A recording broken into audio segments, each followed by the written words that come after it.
Good evening, Toastmasters, and many thanks for coming on this call so close to Christmas. I'm John Cox, the District 71 Director, and I've the pleasure of introducing our panel for this evening. We have our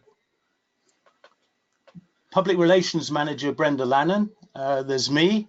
There's Daniel Sanders, our Club Growth Director, and Gerard Mannix, our Programme Quality Director. And handling and facilitating questions is Jane Craigs, our Admin Manager. We will be taking questions throughout the hour and suggest that you type them in the box at the bottom of the control panel, and Jane will be handling those and feeding them into us. Our current and future success relies both on retaining and growing members and creating new clubs. Clubs will always lose members for a wide variety of legitimate reasons. Members move away, they change their careers or circumstances at home, or even gain what they wanted from their membership. Sadly, though, we lose some members because of reasons that we can probably do something about. Toastmasters meetings may be not living up to expectations, and maybe our indifference to new members. For example, how well do we induct our new members into the club, provide them with mentors and support and guide them in the first few months? How well do we integrate them into the Toastmasters way of doing things? How well do we support them on their Pathways journey? There are many new members that are still to enroll on Pathways. And is our club a bit cliquey? Is it difficult to become one of the team? Many of our clubs end up the year with a net loss of members. They lose more members than they gain. And our challenge is for clubs to have a net growth in members by the end of the Toastmasters year. A healthy club is considered to have around 30 members, and 45% of our clubs have less than 20 members. And our aim tonight is to look at tips, ideas and suggestions that can help to promote our clubs and grow members. So I'm going to hand over to our first panel member this evening, which is Brenda Lannon, who is our District Public Relations Manager. Welcome, Brenda.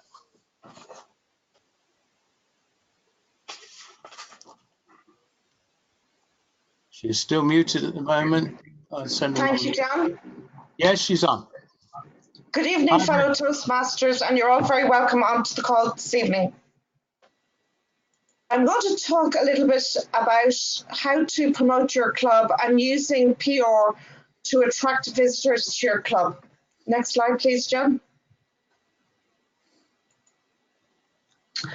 So firstly, I want to talk a little bit about what PR is, or what public relations is. And my very simple definition of public relations is communicating your message to the public in order to create a positive image of your organization. So what is our message? Our message is that we're a voluntary, non-for-profit organization that help you to improve your communication and leadership skills in a fun environment where you will receive support, encouragement and motivation from your fellow club members. I will talk a little bit about what your club strategy might look like and how do you work on your club PR strategy. Next slide, please, John.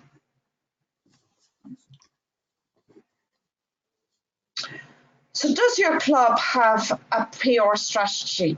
How do you promote your club? Your strategy will depend on a number of factors. Your geographical location, are you in a big city, or are you in a large town, or are you in a rural area where it might be more difficult to gain visitors and new members to your club? What demographic are you trying to attract to your club? Are you trying to attract the professional young person to your club, maybe fellow students in a club setting like Cranfield Speakers, where they are located on a university campus? There are many outreach programs such as youth leadership and speechcraft programs that are being held throughout the district by various club members. Social media, what forms of social media will suit your club? And obviously there are the traditional methods, posters, flyers, notices in libraries, etc. But what method suits your club? How do you get guests and visitors to come to your club? Do you ask your visitors how they heard about your club? These results can help you target the best form of PR that's suitable for your club. Your club venue can provide a valuable PR support. If you meet in a hotel or community centre, etc., ask if you can put posters up about your club. Local business groups, local associations, local directories can provide useful outlets for promoting your club. One source of PR which is available to all of us is, of course, word of mouth, and telling your friends, your colleagues, your relations about Toastmasters and your experience in your club and how you have progressed through your Toastmasters journey. Another source of contact for your club is through the Toastmasters International website. And on that website, there is an option to find a club near your geographical location. As committee members and Toastmasters, it is important to ensure that the information is correct. The meeting information is correct, the date, time, and venue. It's also important to ensure that the contact details for the person who will answer queries coming in from members of the public who are interested in coming along to your club are answered promptly and correctly. In a couple of clubs that I'm a member of, we would get a lot of contacts through the Find a Club option on the Toastmasters International website. And we've heard from several people that have come to our club that the reason they came to our club was we were the only club that responded to them. So I think it's important that one member of the committee is made responsible to ensure that the emails are responded to promptly. And if the person doesn't come along to the next meeting, it may be no harm to contact the person again and say, we missed you at the last meeting and our next meeting is whenever the next meeting is. I just want to talk a little bit about branding. In all PR posters and social media posts, please ensure that the Toastmasters International branding is used. The logo is the globe, which is what you're seeing on this at the bottom of our slides this evening. And that globe should be displayed on your club banners as well, especially in any promotional posts that you're using on whichever social media platform or posters you're using. Media releases, there are templates available on the District 71 Toastmasters website on how to promote and publicise club occasions, anniversaries, member achievements, contest results, and they're a useful method of getting promotion and publicity for your club. External events. In the new year and coming into the spring, opportunities may arise to have a stand at an event in your locality. If this happens and your club wish to avail of this opportunity, please ensure that, as I've mentioned, correct Toastmasters branding is used. There are a lot of marketing leaflets and brochures available on the toastmasters.org website, and there is some district financial assistance available for these type of events. It's restricted in the number of events that will be supported. But one proviso is events should not be linked to a fundraising campaign. There's a section on marketing and promotional products on the Toastmasters website. In relation to club websites, does your club have a website? Are there testimonials on your website? I think for somebody that's viewing a website, it's good to see stories about members and their journey in their Toastmasters club, and I think that may attract visitors to your club. One valuable means of public relations that each club can carry out is, of course, to hold open or guest evenings, and John will talk more about that now. John, I'll pass back to you. Thank you, Brenda. We've had one question so far about the URL of the district website.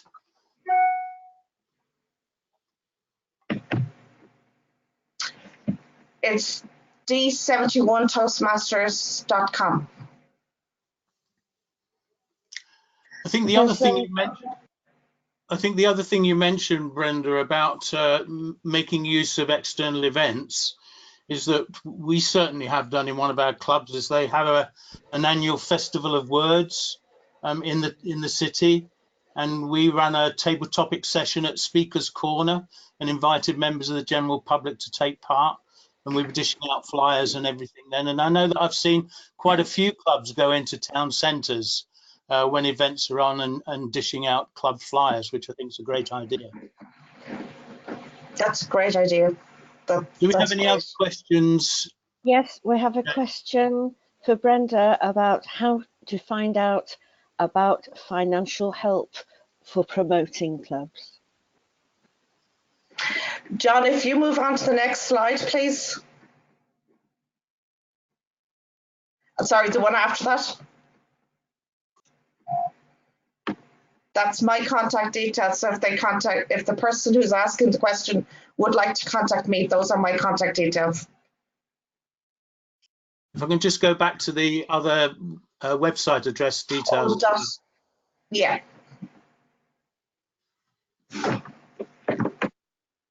Any other questions, Jane? Not at the moment, apart from the ones that were sent in beforehand, but they are not for this section. Okay. Any other input from any other of our panel members? I know that Daniel mentioned last year that an exercise that was done by Toastmasters International suggested that 60% of inquiries had never been followed up. I don't know whether Daniel's got any more information on that.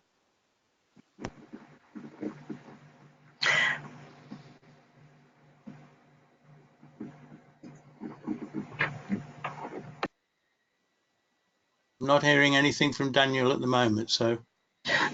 John, I'm back. John, can I just correct one thing that I said? I think I might have said that the district website was d71toastmasters.com. It's actually what's written on the slide. Yeah, toastmasters.org. Yeah. Yeah. Daniel, yeah. John, going back to your question, last year Toastmasters International funded a large LinkedIn campaign, and they followed up the responses to that, and they found that over 70% odd of the people that responded to that campaign had reached out to contact a club and nobody had replied, and at least 2/3 of them who hadn't had a reply were still interested. And the contact details for a club can be edited in Club Central, and in many cases what they're finding is some of these contact details are not maintained and have gone out of date, or very occasionally the email has trapped these messages into the spam filter. But it's a big loss of it's a big loss of advertising if most of the attempts by the general public to reach clubs fail. Yes, I think it's important, isn't it, that people make sure that their contact details on the Toastmasters International website are correct or accurate, and the information's coming out, or the inquiries are coming out to the right person. Okay, I have no more questions at the moment. Let me move on to my session now, which is about winning new members through open and guest nights. I'm a great believer in the benefit of open and guest nights, having been part of many over the last few years. And some have been extremely successful and others less so. And the reason for the difference was fairly simple in my mind, is that it's first of all important to do enough forward planning. I know some people plan to do a guest night in a fortnight's time, and that doesn't really give you enough time to put all your heart and soul into it. And I think that you probably need to use at least a month and maybe even a couple of months to start thinking about a guest night and planning how you're going to run that and how you're going to promote and market it. And the second point is really doing enough promotion to get the visitors in. It's all about volume of promotion. The more you do, the stronger the likelihood that you're going to get more people into the event. I've also been and still am involved with several membership organisations over the years, including service clubs, health clubs, slimming clubs, trade associations and professional membership organisations. And most of those have some kind of membership challenge, including an ageing membership or the changing of spending habits, member retention, and losing sight of what their membership offer is. On a few occasions in our Toastmasters Club, we brought in over 30 visitors to the guest nights, and a few times as many as 60 visitors. So what are the kind of things that have worked for us?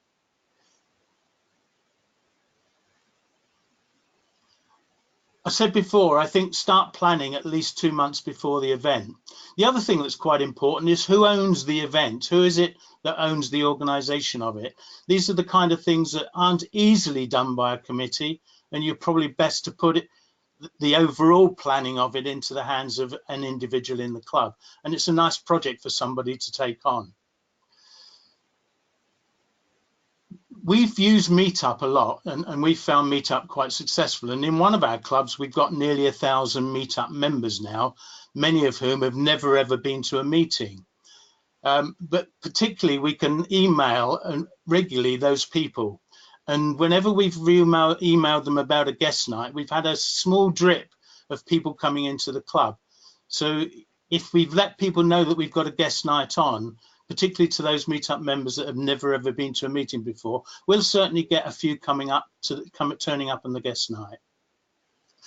We've held a database of past inquirers and attendees as well, and we've made sure that they're GDPR compliant. And if we email those on a regular basis, it may just fall on somebody's desk at the right time or in their inbox at the right time.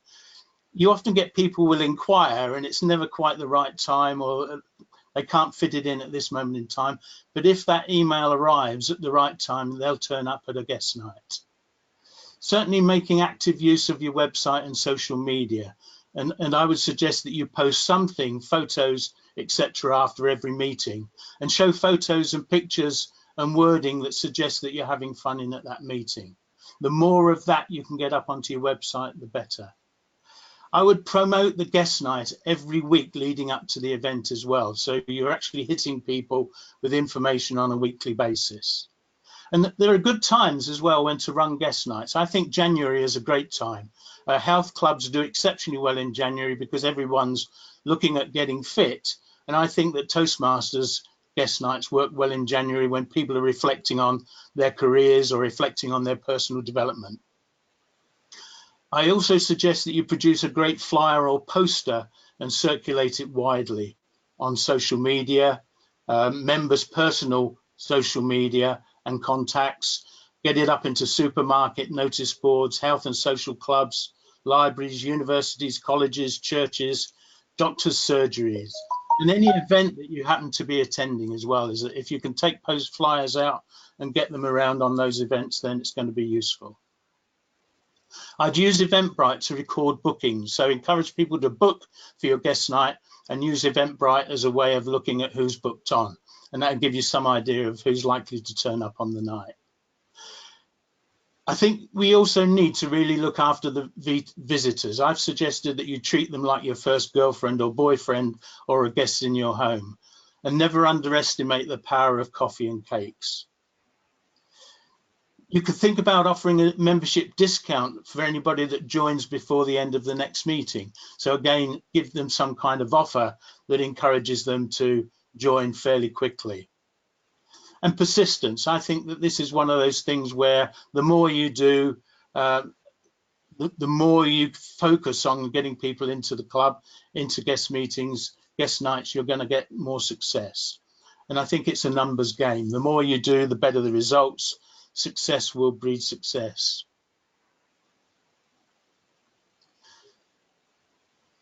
The model that I've got here has been used by one of the membership organizations that I've been involved with, and it was based on many years research on growing members and starting new teams in different parts of the country. They believed, or they would virtually guarantee, that if you follow these 5 steps, you'll get 30 or more visitors into your organization or into your guest night. They talk about getting out somewhere between 50 and 100 emails to as many people as you can, and maybe focus on personal contacts of the people in the club. If everybody in the club has got 20 people that they can send an email to, if you've got 20 people, then that's got another 400 contacts, isn't it? Try and get 200 posters and flyers out in the local community, and encourage the writing of an editorial and testimonials that you can get into the local press. Make great use of Facebook Meetup, and try and get your information onto 5 other LinkedIn sites of those locations where you might find prospective members. And their view was, is if you, whatever you think you've done, if you're not getting those new members, you've probably not done enough. You need to go out and do more. So there's some tips, ideas and suggestions about guest nights. I think that was written as an article in last month's newsletter as well. So do we have any questions, Jane? Not at the moment, no. No questions on that. No new questions.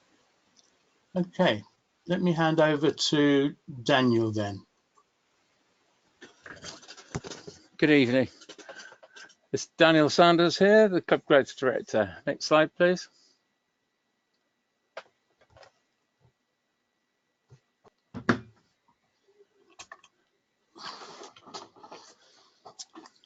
It's very much a journey that a member of the public goes on when they approach us, and they gradually work through to becoming, hopefully, a fully fledged Toastmaster. We can break this journey down into prospect, that's a member of the public interested but not yet attending, a guest, they've attending, a member, they've joined, a Toastmaster, an established member. And a resource that's well worth checking is the District 69 Club Growth Director Mark Snow's put this journey into a set of stages with a lot of resources to support each, such as spreadsheets, flyers, that kind of thing. And this journey has been likened to a courtship, and you've got the peacocks down below. You know, the club's putting on its best display and trying to get attention. Next slide.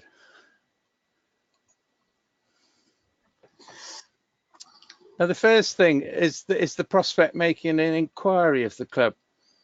And it is important, if the public are reaching out, then reply, and reply promptly, because people want to feel connection. If they're interested in you and you're not interested in them, that will turn them off.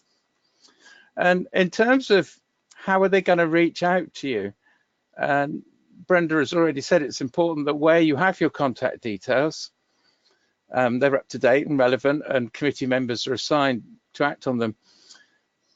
But these contacts can come from anywhere and through any channels. So for example, if you've got a meetup post, somebody could write a comment on that meetup. And if none of your club members are checking that, it'll go begging.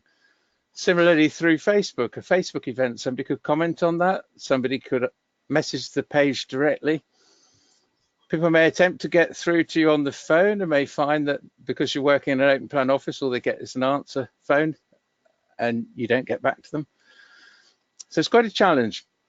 But to keep yourself organized, the vice presidents of membership probably are doing a lot of this, is you need to keep the information handy so you can get back to people. You want to be able to tell them very quickly when the next meeting is and where it is, what's the location, and where's the best place to park the car.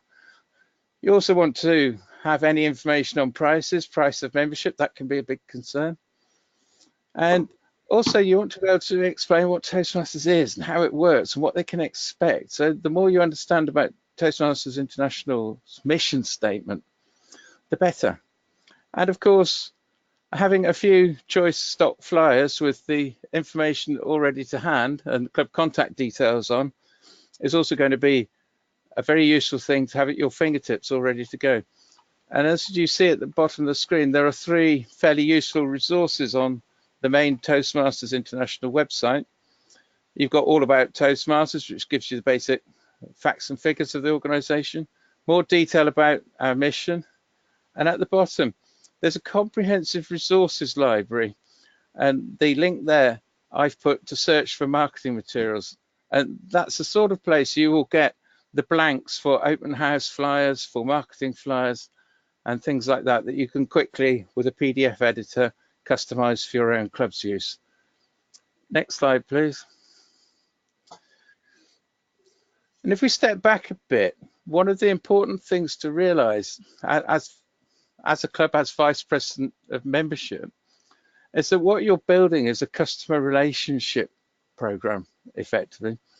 You're trying to give these prospects and guests and members support, satisfaction, service, reliability, and the information gathered will help you with marketing, the improvements, and it'll also help you improve with quality and quite possibly put out some loyalty ideas for them. And how do you capture this information to make a really good relationship between the club and its prospect members? Well, the traditional way, you could use a manual ledger. That's fine. You can write information down freehand, who they are, when they called, what they're interested in, when you hope to see them in the club, and perhaps a bit more about where did they hear about you from, and that kind of thing. You put that in the ledger. But the challenge with the ledger is that if you're not well or not attending a meeting, it's very difficult to physically deputize and transfer that ledger to a deputy to continue the service in your absence. Spreadsheets can do all of that in a much more structured way. You've got distinct columns to put in pieces of information that you wish to learn. And going on and up and above that, you've got online systems that are free. And I particularly like the HubSpot customer relationship management website. And I like that because I can have deputies as partners in my marketing team, and we can all see the same. In my case, they're club growth leads currently, but it works very well. The only downside of HubSpot is that there's a lot more in it than you need to use, and that creates a bit of a lot of white noise and quite a learning curve for people to get comfortable using it. And I would put the spreadsheet in the middle of the 2 techniques. But what you really do need to do is you do need to try to track these inquiries through the system. Next slide. So when your guests arrive, there's some kind of greeting function going on, and the more structured that is, the better. If you're the kind of club where everybody, all of the officers tend to arrive about 5 minutes late and scramble around just to get the meeting together, then I would really recommend you have somebody in a meeting greeter role whose job is to actually get there to the guests in time. Because I've been to a few clubs when I was area director and even expected that night, and I and 2 or 3 guests were just kicking our heels, wondering if we were actually in the right place for the meeting for 15 minutes before we saw anyone from the club. So it's really important that you get somebody in early, ready to receive your guests. Because often guests will come on the early side because they just want to check the joint out before they put a toe in the water. So be ready for that. And part of that reception function is capturing contact details for GDPR for what you can do. You can explain the agenda so they know what to expect. You can obviously greet and welcome them. And you can start to understand, how did you hear about us? What are your goals? Name badges are a great asset.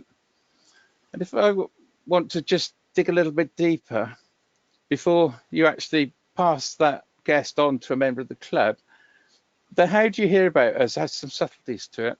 If you just get them to tick a box on a form or just ask them, they might just simply say, oh, I heard about you on the internet.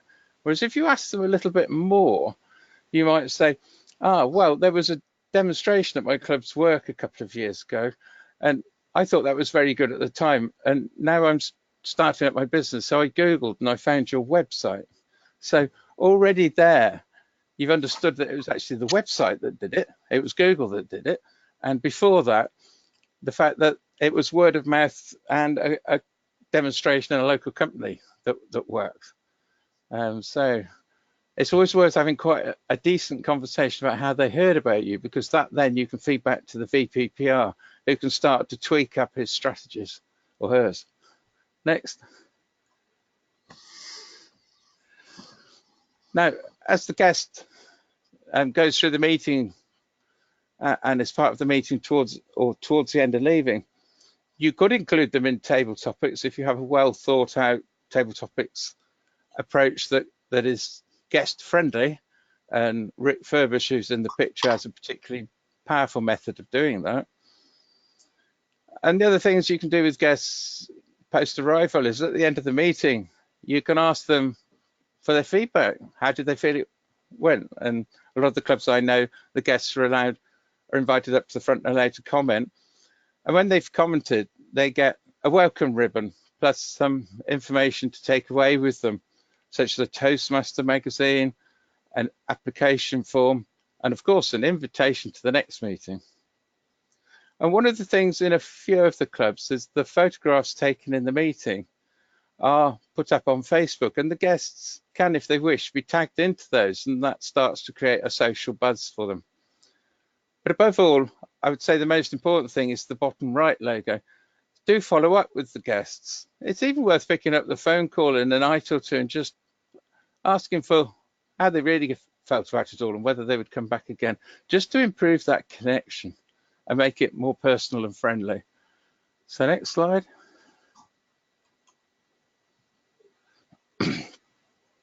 So we reach a point when the guest joins or not.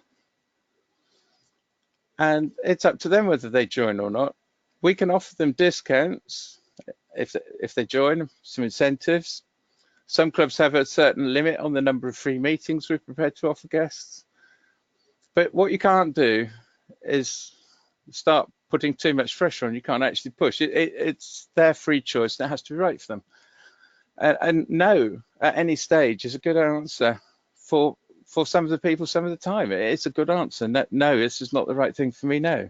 And we, on the VPM side, respect that 100%. But if they do join, the next phase needs to be very smooth. We need to smoothly induct them. So there needs to be a good workflow between their form, the treasurer, the VPE, and whoever else needs to process them into a fully fledged member. We need to think about how we orientate them to our club culture and the way our meetings run. We can assign a mentor to improve support for them, and that's very good practice.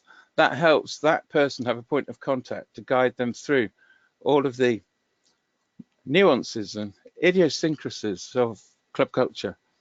And above all, on the right, what we're aiming for is to smoothly guide them through to the point that they're prepared to book their icebreaker and begin life as a Toastmaster. So next slide. So just to wrap it up, it's a journey, but there's no pushing. We can enrich that journey with proactive engagement and information. We should be intelligently tracking that journey, because the more we find out about where they're coming from in life and what they're trying to get out of life, the more VPPR can get their game together, and also the VPE, and we smooth that out as much as possible. We can use incentives and discounts to excite things along. There's membership building incentives at Toastmasters International, there's membership incentives at District 71, and there's discounts that we can offer the guest. We need to make sure there's a smooth working member onboarding workflow. And I do say that because I've seen clubs where that process breaks down and stops, and the money's taken and they're just left flapping in the wind until they get bored and drift off. And the final remarks is, it is easy to review and get a good guest prospect to member game plan working for the club. What you will find is hard is working that plan under pressure. So you take a night where your committee has suddenly, half of them have pulled out, lost a few speakers, people are running late. So in that situation, as the poem Rudyard Kipling, yeah, if you can keep it together when everything's falling apart, that would be really good. Thank you. Thank you, Daniel. I see that there's a few questions come in, Jane. Oh, okay, right, okay. Okay. So there's one question that says here. Okay, I'll just ask a couple of other questions that are already in beforehand. Yeah. From our member at Hull at Toastmasters about transient membership. And they're saying that careers make people move quite often, and how can we facilitate Toastmasters moves from club to club if they need to, because they need to move on?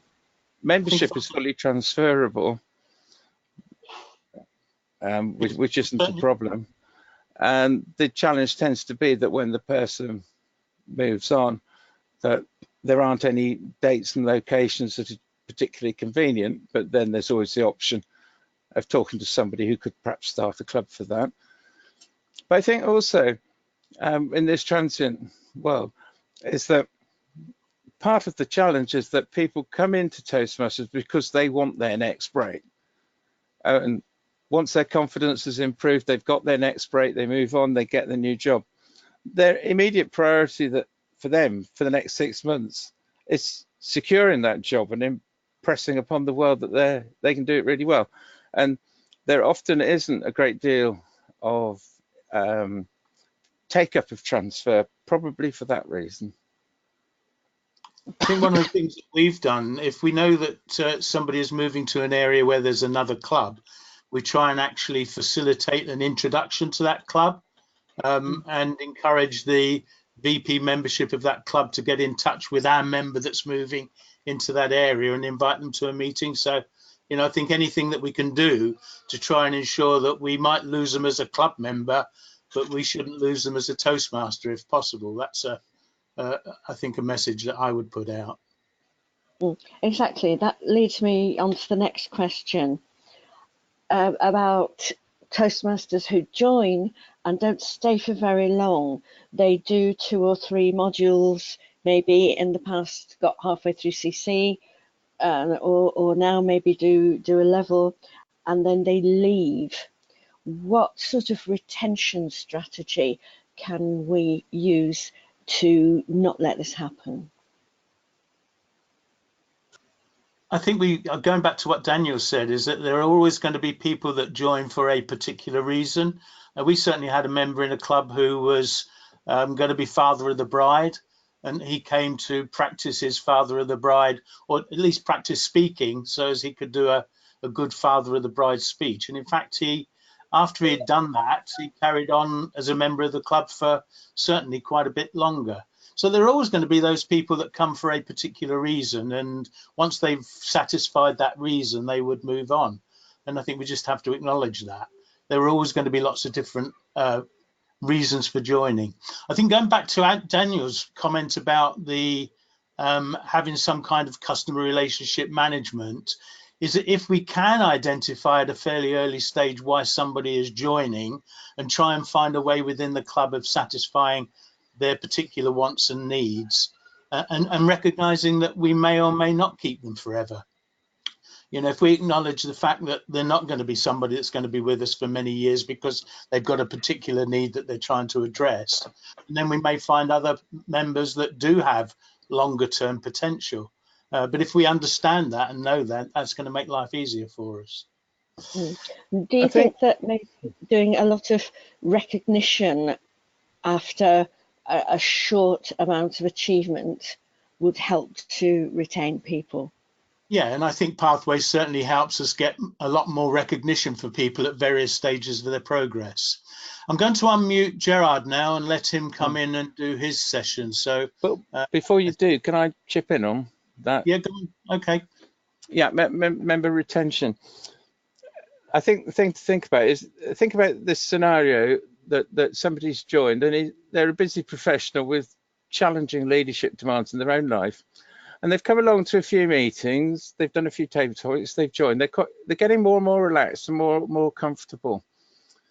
They've done their icebreaker, and then they're sort of sitting on the back benches for a while, and you have to ask yourself, is the meeting really interesting at that stage when somebody just turns up just to observe? And if it isn't, that's when they can start to drift away because they've got better things to do with their time. And some of the tips to deal with this, and Dan Rex put it across, that and often when there are gaps in the speaking agenda, people have sort of come up with improvised speeches. And his recommendation is to fill those gaps with educational speeches from, say, the Better Speaker series, so that in any meeting, when somebody turns up and they haven't got a role, there is educational value in that meeting and it is worth them coming whatever. And that's a line that Aletta Rochat has also reinforced, because she often gives her members, corporate members, the opportunity to give short testimonial feedbacks about how Toastmasters is impacting their business world and how it's impacting them. And so this probably is a good segue to moving on to the next section, which is coming up, the quality experience. Okay, thank you, Daniel. Good intro to Gerard. So Gerard, welcome. Thank you very much indeed, John. Good evening, fellow Toastmasters. Now, next slide, John, please. We'll just do a start on it. I have looked at this with an overview of taking a resume of what the club does and what the meeting venue is about. Let's take the next slide. And the Toastmaster Club. Now, to achieve excellence. Excellence is a great word our district director, John, mentions quite a number of times. And it is always great to have, we'll say, a journey or a name or whatever. So excellence means a quality club. And to have a quality club, it definitely needs at least 20 members. Because I have been to clubs and to meetings where there were 12, less even, members in that club. And really, the structure of the meeting is almost like a shambles to a certain extent. People are double jobbing. It's not attractive to the member. It is not impressive for the guest also in that particular meeting. So that, you know, if there are 20 members in the club, at least you get about 75% attending each meeting, so that in always you're actually working at a shortfall of filling the roles, etc. Now, with regard to advancing on from that, does the club have communication? Do they have regular committee meetings? Is there a plan on board? Because with plans, there can be variation to the meetings, different themes, Also, as has been mentioned already, to go, we'll say, to an alternative or another venue to hold the Toastmaster meeting. It takes organizing, it takes excitement and stimulation for some of the members involved in organizing that. Now, does the club have life and energy in the club? You know, clubs that communicate and bring forward ideas are alive. And this is very important to enhance the member and to impress the guest that's attending also. The other aspect that I would go to is, does the club do a self-examination? It is vital, and I have promoted the Moments of Truth this year. The Moments of Truth does a self-assessment of the club. And then at the later part of the year, let them see how they have improved in different aspects of it. In reading some of the club visit reports this year, there were different minor examples given where members were not, we'll say, wearing name badges, not coming in time, other different aspects like that. So that produces, getting back to the top line again, getting back to a quality club meeting. Are the meetings held punctually? Is the construction or the flow of the meeting, is it kept on time? Do some of the topics tend to ramble on? Like, some people can hog the speaking time, and that is kind of a distraction and annoyance to others. People also like to get their meeting started right on time and to finish on time, because people have commitments in their life. That could be babysitting or whatever is required. So that is important to enhance the member and to keep the member focused on the quality of the club. The other aspect is the member recognized within the club? Sometimes mature clubs, we like to retain our members that can be there for some years, a shorter period of time for others. But is the member recognized from the point of view that sometimes there can be cliques within the club that actually do not accept or do not welcome, not intending to not welcome the member, but it can be a struggle for the member to feel their way within that club. Then, is there somebody within the club? Is the member fulfilled? Like, what did the member come with? What ambition did they have? What need did they have? Is that being recognized, and is it being fulfilled? To retain a member, sometimes I find that in the time for fees to be due and notice is not amply sent out, sometimes the officers are shy to ask for the fees. Other clubs have a prepayment schedule set up, so that if a person is not asked for their membership, then they're going to get away with it for as long as they wish to. Let's go with regard to the guest. The meeting venue, as has been mentioned already, and I thought that it was a small thing, is there ample parking? Is there a facility outside? Is the room professionally set up? Are there signages that tell a person where to go? One of the most important people in the whole room of that evening of a meeting is the guest greeter. If they greet the person warmly, escort them to the room, and then introducing them to the Sergeant of Arms. And while that process is going on, just find out where they found out about the club, what they need in Toastmasters, why they're there. Generally, people attend Toastmasters meeting not having all their problems resolved. They're coming in for some particular reason. It may be a reason that's been mentioned already. It might be the father of the bride, a groom, whatever. There can be that situation. And that is fulfilled on a gradual basis with regard to explaining what Toastmasters is about, what the structure of the meeting is about. A lot of people really ask the question, do I have to speak this evening? So that reassures us that there is no pressure with regard to that at any stage in time. Is there the facility of a welcome or information pack? An information pack can be got from Toastmasters. That just costs $2.50, but each club can put their own information pack together. I have experienced that it can contain, number one, a letter of welcome from the current, and that's an important thing we've mentioned already, keeping things up to date, from the current president of the club. And also that it includes the Toastmaster magazine and whatever other pamphlets that the club has. One aspect with regard to the Sergeant at Arms and taking names is that the president is aware of who the guests are. I always feel at a club meeting, it is lovely to welcome Mary Jones, Michael, whatever, that they're recognized that way, because they then feel part and they're made very welcome. And as has been mentioned already, that it is good to include them at the conclusion of the meeting. What was their impression about it? If they wish to go to the podium or go to the front of the room, just to give their feedback on what has happened, without it being under stress for the person also. The ideal time for actually communication and for breakout is at the coffee tea break. And as John has mentioned already, a sweet cake or a biscuit goes a long journey with regard to welcoming people. It is very important that the person also is assigned somebody within the room as they come to the meeting, that they will be at a comfort zone, that the meeting will be explained to them as it goes along.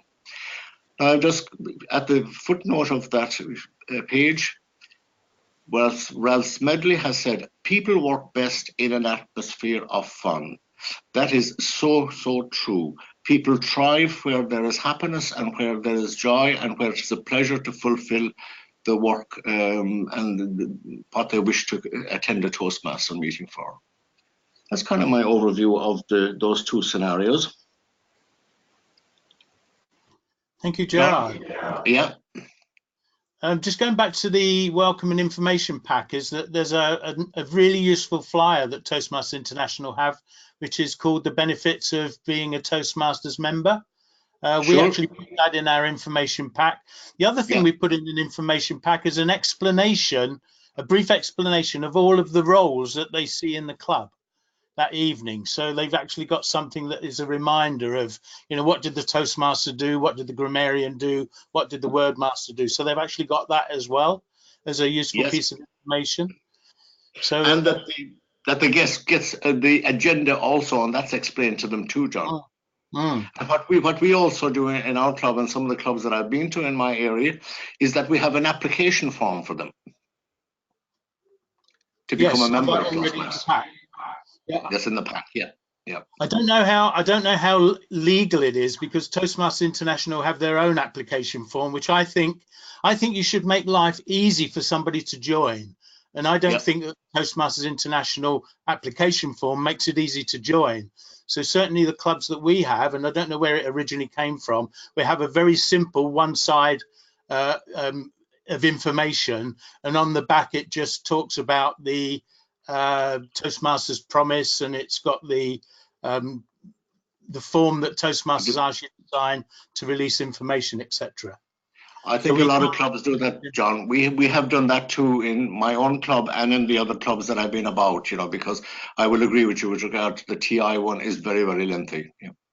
Okay, let me go over to Jane and see what other questions we've got. I notice there's quite a few come in. Yeah, a lot of them aren't really questions, they're comments. For example, we have one person saying that the Sergeant at Arms or the meet and greet person would introduce guests to the president, then the president would allocate them to be seated next to an existing member, and then at the break the membership VP membership would get that person's details. Then there's another comment with regard to what we think about giving guest-friendly table topics to guests. Yeah, I think that was something that Daniel mentioned. Perhaps he can talk about that. Daniel? Yeah. The particularly effective table topics approach was developed by a guy called Rick Furbush. I'm just about to share a link where we've got that technique described about, and we've also got some downloadable table topics cards that can be used to capture information off the guests. And the basic idea is that as the guests arrive in the room, they're invited to write down something about them that nobody would commonly guess. It could be a hobby or something from the past. And these cards are put in the pack, and then when one's drawn out, you ask around the room whose it was, and then the person who eventually stands up, if nobody in the room can guess who it was, is invited to come forward and just talk about that one. And it's been very effectively used when we're trying to set up a new club in, say, a company or something like that. But straight away you're starting to build a rapport with the guests, and the guests then start to feel they can get involved and be part of the night. And I'm just about to share a link where we've talked through that on how to build a new club. So if you can pick out ideas from that to make a really guest-friendly table topic session, particularly on an open house night, then you're more than welcome. Certainly what we've done with guest nights is that when we've run a table topic session and invited guests if they wanted to take part, we've usually focused on things that would be their reason for coming. So we'd have often done questions about communications or questions about leadership, and use those because everybody has a view or an opinion on that. So rather than going into something obscure, we've tried to make it fairly simple. What I find also is that, you know, it's not every club that does an add-on to a topic, but I find that guests find it more comfortable to come in at an add-on situation because it has created an openness with regard to the response to the topic. Yeah, so they've heard other people come on first and talk about a subject. Mm-hmm. Okay, any other questions, Jane? They're more, as I say, they're more suggestions than questions. Introducing one-to-one mentoring, and also a club library, physical or online, to give new members access to materials. With regard to that and mentoring, my comment would be, I think it's good just to support the person, the mentee, that they are comfortable with their mentor, you know, that is a compatible relationship and that they're thriving. You know, that's just something that gently needs to be looked after too. Mm-hmm. Yeah. Now, there's a question here that if a member joins only for a short term, father of the bride speech or something similar, then does this help the club in the long term? Well, the thing to think about here is that we're a member service organisation. So the question is really, did we help that man with the father of the bride speech? And if the answer to that is yes, then that just reinforces the success of our mission in the world. And he will then pass the good news on to other people. Yeah. I think if I can comment on that as well, because it was in one of our clubs, and although he was there for probably the best part of 6 months, he did contribute quite a lot to the club as well, and he did take on an officer role for a while. So, you know, although he came for that particular reason, he did actually add some value to the club in his period of membership. Those people also need a mentoring, a kind of an interim mentoring, which kind of brings the whole work, as Daniel said, of our Toastmaster life, you know, to action. You know. Mm. There was one particular individual that was very, very shy altogether, and he came to our Toastmaster meeting. He was father of the bride, and people couldn't get over the improvement that happened at his presentation. It isn't that he'd be used to presentation, but I believe that he gave a great satisfactory delivery at the wedding. You know, so that was a nice feedback. Just going back, Gerard, as well on how do you make the meetings fun and energetic and interesting and entertaining. And certainly some of the things that I've seen work is to give some meetings a theme, particularly linked into a particular part of the year. So if you've got Bonfire Night or Valentine's Day or certainly American Independence Day, you can actually bring a theme into the meeting and encourage fancy dress, encourage everything that goes on in that night to actually follow that theme. And I think it certainly rings the changes, doesn't it, and stops every meeting being the same as the previous one. That's right. And Moving venue also, John. Sorry? Moving venue also is a great challenge to the members, and you know, you get a new feedback from the different venue also. There could be different people footfalling or present at that venue. Yeah. It's about variety, isn't it? Yeah. I remember one of the most fun meetings that we had in one of our clubs is to run the meeting back to front. So we actually started the meeting with the general evaluation. Sure. And then everybody had the evaluation before they gave their speech, which meant that they had to try and fit in some of those evaluation points into their speech. It was a real challenge for people, but it was a bit of fun and we had a lot of laughs. Yeah. Okay. I've heard about them, but I haven't been actually at one. Yeah. John, we had a topic session in one of my clubs where the counter reversed his role. So he encouraged the use of ums, as, likes, you know, and it was one of the funniest topic sessions I've ever been at. It was great topic session. But it also highlighted the importance of restricting the use of the crutch words. Yes. I think anything that actually stops meetings becoming so ordinary and like any other previous meeting, it's about bringing some variety into it. Okay, we are now getting very close. I think we're actually at 9 o'clock now, so I'm keen to make sure that we finish on time. If I can just mention to everybody that recording of this webinar will be made available. Any unanswered questions or any other questions that people want to send in, if they will do so when they get the feedback from GoToWebinar, then we will make sure that we answer those questions. If I can thank all the attendees for giving up their evening, and thank the members of the district leadership team for giving up their time as well this evening. And certainly we'll be back in touch with everybody very soon and wishing them a great Christmas and all the best for 2020. Any last things from any of our DLT members before we sign off?